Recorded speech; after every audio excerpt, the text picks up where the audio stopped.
What's going on, guys? Alex Oda here, and I want to hit you with my top 3 productivity tips to help you squeeze hours of extra free time out of your busy work week. And if you look in the video description below, I actually have a free case study available for download that additionally details how I gained back 13 hours of productive free time during my work week. So like I said, that's free for download in the video description below. In any case, let's jump into this. Tip number 1 is to outsource, and specifically I'm talking about online service marketplaces and hiring college students. So an online service marketplace is any sort of website where you can buy and sell online services. So websites I like to use are Fiverr.com or Upwork. So when I talk about online services, I'm talking about a huge array of web-based tasks that can be completed for you. And these tasks might include logo design, ebook formatting, ghostwriting, video editing, audio editing, the list goes on and on. So on Fiverr, you can actually filter out sellers of services by location.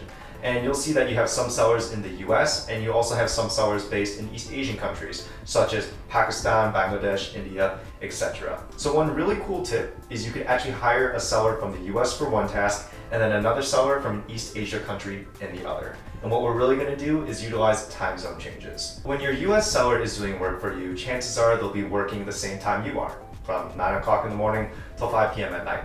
The nice thing about that is you can take the time to evaluate their work at the end of the day. Alternatively, your East Asia seller can be doing work for you while you're sleeping. So while you're asleep, they'll conduct a job, and by the time you're awake, that job will be complete and you can review it accordingly. So by utilizing a US-based seller for one task and a East Asian seller for another, you have a constant cycle of productivity. All you really have to do is evaluate the work at the beginning of the day and at the end of the day. And as a result, you're going to get way more output out and save a ton of time. Additionally, if you're looking for something a bit more local, hiring college students is a great way to get one-off tasks done and out of the way.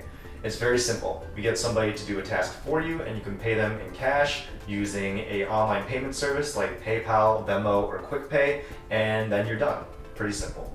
The nice thing about this is college students are looking to make a quick buck, and you can pay them at a very reasonable rate so you can get your task completed and not break the bank. So that's tip number 1, guys. Utilize online service marketplaces and hire college students in order to get things done. I use the combination of both, and it's great because a college student can help you with tasks that might not be online based specifically, and Fiverr.com and Upwork, any sort of online service marketplace, can help you with those digital aspects and are very, very affordable. So tip number 2 is to utilize public transit and ride sharing, and this is a huge time-saving tip that is often overlooked. So when I first started work, I used to drive an hour into the city and then an hour back.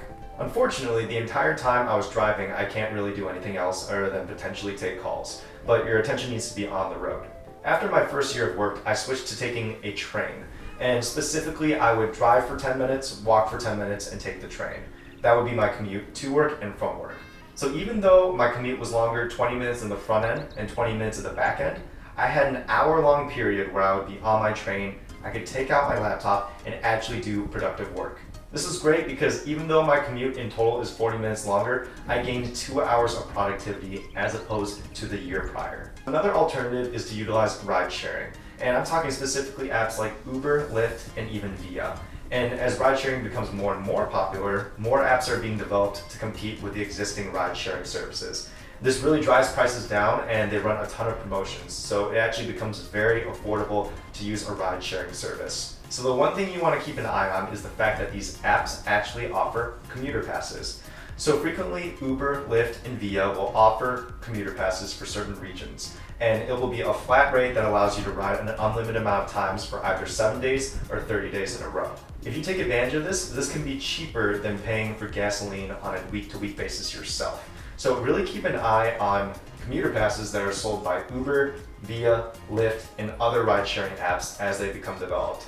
It's very regional based, but if you're managed to nab one, you can get a ton of time and cost savings. So really take advantage of that. So that's tip number 2, guys. Utilize public transit and ride-sharing services. For public transit, look at options like the subway, the train, metro, buses. And for ride-sharing, look at any apps available. Uber, Lyft, Via. New ones are consistently being developed, and when a new one pops up, they generally run a promotion. And last but not least, tip number 3 is a concept. It's that an investment in time on the front end can lead to hours of time savings on the back end. And specifically, I'm going to talk about a Sunday preparation day. So one thing I like to do is prep all of my breakfasts and all of my lunches on a Sunday. And the entire cooking process only takes an hour to an hour and a half. But as a result, I save hours during my work week. I'll have another video that specifically dives into how I prep my food on a Sunday, but at a high level, I will hard boil a ton of eggs, and those will keep for 5 days, and I'll pre-cook all of my proteins for the rest of the week. The night before I go to work every single day, I'll cook some sort of brown rice or pasta, and that normally takes a couple of minutes, so that's really, really easy to do. As a result, you save a ton of time during your work week. In the morning, you don't have to waste time cooking your breakfast, and for lunch, you don't have to spend 15 minutes walking to a place, standing in line, ordering your food, and coming back. So if you're the kind of person that likes to leave earlier and would rather work through lunch, all you really need to do is take your lunch from your fridge that you've prepped the night before, microwave it, eat it at your desk, take a working lunch, and then just plow through the rest of your day. Like I said, guys, I'll be putting out another video that really details how I prep my food, but remember, an upfront investment in time, especially on a Sunday or the weekend, can help you shave hours off your work week. All right, there you have it, guys. 3 quick and easy tips to help you gain back time during your busy work week.